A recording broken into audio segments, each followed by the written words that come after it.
They went across a lake to the region of the Gerasenes.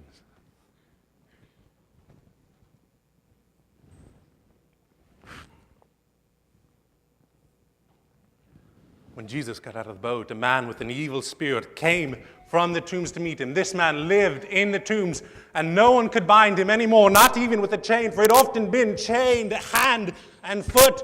But he tore the chains apart and broke the irons on his feet. No one was strong enough to subdue him. Night and day, among the tombs and in the hills, he would cry out and cut himself with stones. When he saw Jesus from a distance, he ran and fell on his knees in front of him. He shouted at the top of his voice, "What do you want with me, Jesus, Son of the Most High God? Swear to God that you won't torture me." For Jesus had said to him, "Come out of this man, you evil spirit." Then Jesus asked him, "What is your name?" "My name is Legion," he replied, "for we are many." And he begged Jesus again and again not to send them out of the area. A large herd of pigs was feeding on the nearby hillside. The demons begged Jesus, "Send us among the pigs. Allow us to go into them." He gave them permission. The evil spirits came out and went into the pigs. The herd, about 2,000 in number, rushed down the steep bank into the lake and were drowned.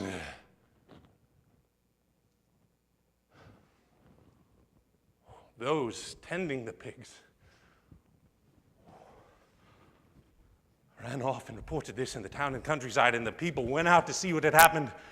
When they came to Jesus, they saw the man who had been possessed by the legion of demons sitting there, dressed and in his right mind, and they were afraid. Those who had seen it told the people what had happened to the demon-possessed man, and told about the pigs as well. Then the people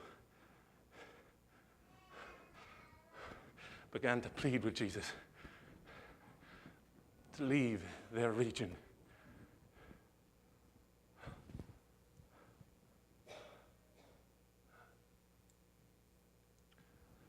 As Jesus was getting into the boat,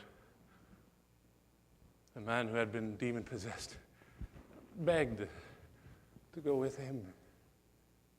Jesus did not let him, but said, "Go home to your family and tell them how much the Lord has done for you and how he has had mercy on you."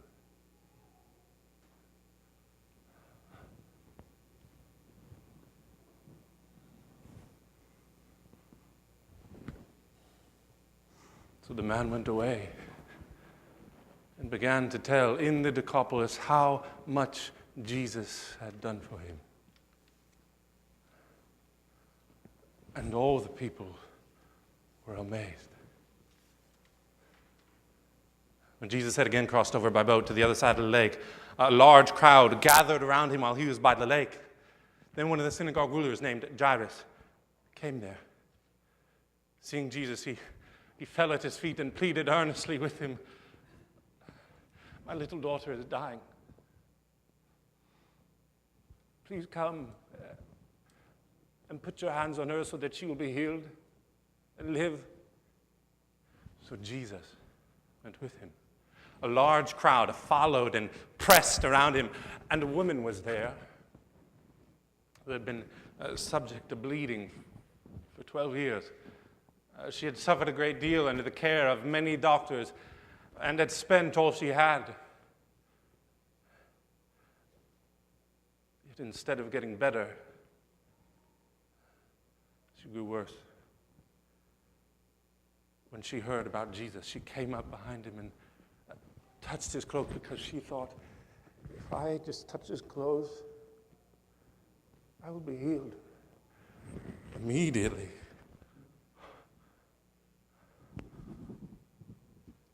her bleeding stopped, and she felt in her body that she was freed from her suffering. At once, Jesus realized that power had gone out from him. He turned around in the crowd. He turned around in the crowd and asked, Who touched my clothes? You see the people crowding against you, his disciples answered, and yet you can ask, who touched me? But Jesus kept looking around to see who had done it. Then the woman, knowing what had happened to her, came and fell at his feet, and trembling with fear, told him the whole truth. He said to her, daughter, your faith has healed you.